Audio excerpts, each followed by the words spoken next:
Jadi siapa nih yang mau dipilih Nasdem buat pasangan Anies?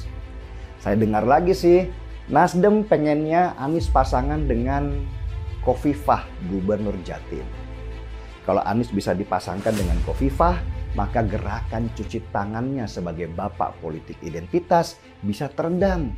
Wong Khofifah NU kok. Ngenes, penyebab tokoh moderat tolak jadi cawapres Anies dibongkar Denny Siregar. Anies dan Nasdem bingung.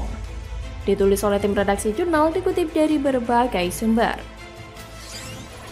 Halo, kembali berjumpa dengan suara Fani Bakri di channel Jurnal 45. Nasdem ingin mengajak, kita lakukan melalui komunikasi dengan kader-kader, bukan hanya Nasdem ya, Koalisi Perubahan, ngajak kader-kader NU, warga NU untuk gabung di Koalisi Perubahan, untuk mendukung Koalisi Perubahan. Nah, salah satu figur yang sangat potensial, masih muda, dinamis, punya kapasitas di NU itu banyak. Salah satunya adalah Mbak Yeni Wahid. Mbak Yeni untuk jadi cawapres Pak Anies gimana komentar?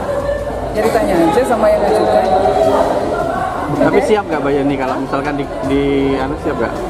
Tanya aja sama yang ngajukan. Saya belum mau jawab. Sudah komunikasi sama parpol? Saya semua parpol. Saya komunikasi dengan semua tokoh-tokoh partai. Saya semua tokoh politik dan biasa semua. Saya komunikasi dengan semua.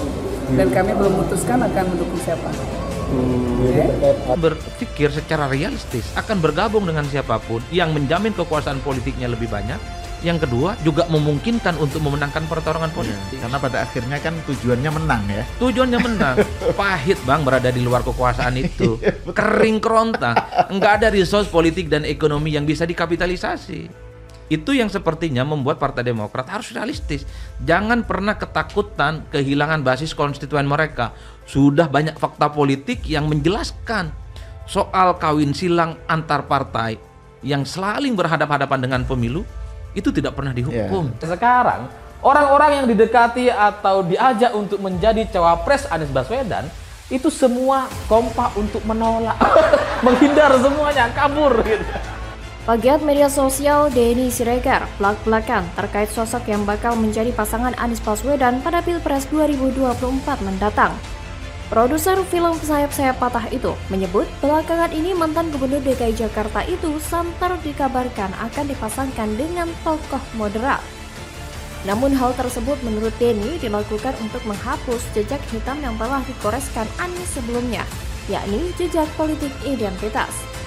Seperti diketahui, jelang pendaftaran calon presiden dan calon wakil presiden yang tinggal 3 bulan lagi pada Oktober 2023, belum ada pasangan final yang dideklarasikan partai politik.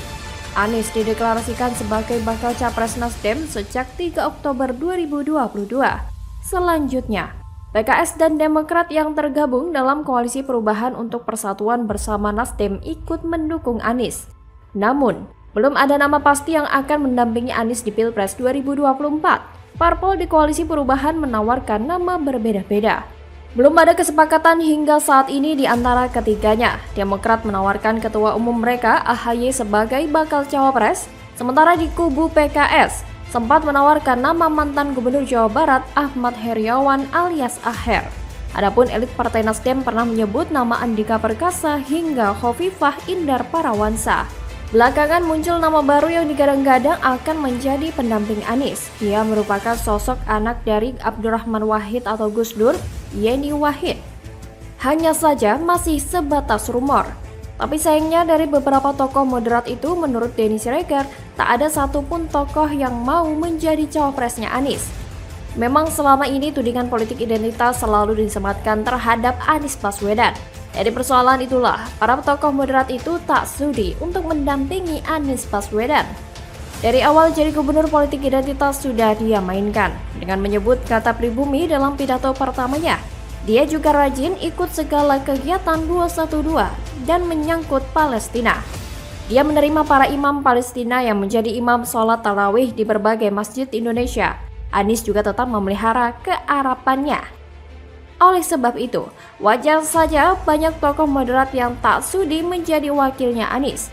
Tapi daripada Anies bingung untuk menentukan posisi cawapres, kenapa tidak mengambil dari sosok independen yang juga masih mendukung Anies dan terafiliasi politik identitas? Makanya, saya menyarankan untuk mengambil Novel Bamukmin, Wasekjen Persaudaraan Alumni 212, sebagai cawapres dari Anies Baswedan. Jika Novel menjadi cawapres Anies, maka ketiga parpol tersebut tak akan saling iri. Kenapa saya menyarankan Novel sebagai cawapres Anies? Karena Novel mengklaim bahwa dirinya mempunyai 130 juta pengikut yang akan memenangkannya nanti.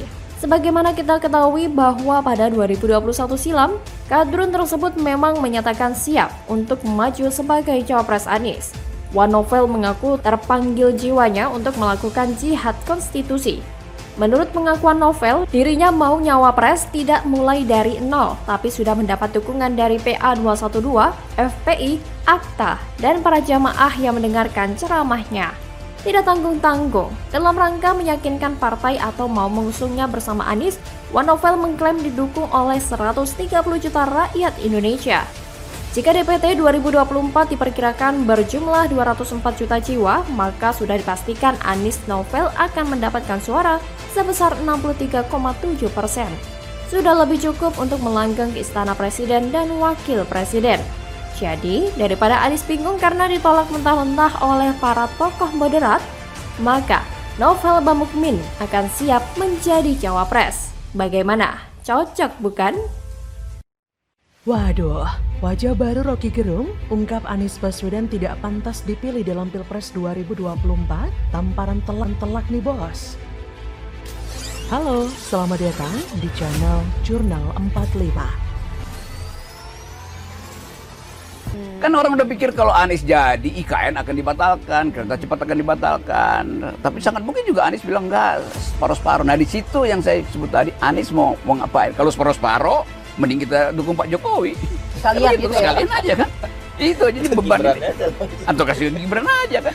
Ngapain pilih Anies kalau dia separuh-separuh? Kan itu intinya, itu yang saya bilang tadi. Ya saya bisa pahamin itu, pasti Pak Jokowi menempatkan positioning beliau barangkali sebagai pemimpin koalisi partai-partai pemerintahan ya. Dan beliau tidak menganggap lagi Nasdem ini di dalam koalisi pemerintahan untuk sementara ya. Tapi komitmen Nasdem sendiri di pemerintahan? Tetap. Pengamat politik sekaligus akademisi Rocky Gerung tiba-tiba mengatakan bakal calon presiden Anies Baswedan tidak pantas dipilih sebagai presiden. Menurut dia, saat Anies terpilih, tak ada kepastian bahwa apa yang dilakukan Presiden Jokowi akan dia lanjutkan. Seperti IKN dan kereta cepat, kemungkinan besar akan Anies batalkan, apalagi melihat Jokowi yang kontra dengan Anies. Rocky bahkan menyarankan kalau tidak mau ada perbedaan dan Anies tidak tegas menunjukkan sikapnya, apakah melanjutkan atau tidak, lebih baik masyarakat memilih lagi Presiden Jokowi atau sang anak Gibran Raka Buming Raka. Ia menyebut istilah memboikot adalah cara menguji moral seseorang dan itulah elektabilitas yang sebenarnya. Ia pun menegaskan jika Anies pemikirannya di Pilpres 2024 hanya separuh-separuh. Tidak tegas, kenapa harus dipilih? Kenapa nggak milih Ganjar? Pernyataan Rocky ini secara gamblang memberikan penegasan bahwa Anies memang tidak pantas menjadi penerus Presiden Jokowi. Dan jika Anies menjadi presiden, dia tidak akan melanjutkan seluruh program yang Jokowi gagas. Jelas sekali semua akan dilakukan perubahan sesuai apa yang dicanangkan koalisi mereka. Padahal yang sedang dibutuhkan negara ini siapa gerangan yang akan melanjutkan perjuangan Jokowi untuk mengganti status Indonesia sebagai negara berkembang menjadi negara maju. Jika Rocky berpendapat perubahan yang digagas Anies dan koalisinya tidak akan melanjutkan program Jokowi, ada satu hal lagi yang akan mendukung ketidakcocokan Anies meneruskan Jokowi. Lihat saja rekam jejaknya yang melanjutkan kepemimpinan Jokowi di Jakarta. Berhasil tidak? Lihat saja sudah berapa banyak uang rakyat Jakarta dipelorotin untuk anggaran aneh seperti lem Aibon, pulpen, dan anggaran lainnya yang jumlahnya begitu fantastis. Belum lagi uang rakyat Jakarta yang dipelorotin untuk menggaji tim TGUPP yang gaji ketuanya melebihi gaji seorang menteri. Dan bukan? Apakah ada yang tahu apa hasil kerja nyata dari ketua TGUPP yang dibentuk oleh Anies dan digaji dengan uang rakyat? Dan kita juga menjadi saksi bagaimana situasi Jakarta Pada era Anies yang semakin semrawut, trotoar diperlebar tapi malah dijadikan lahan parkir atau tempat berjualan.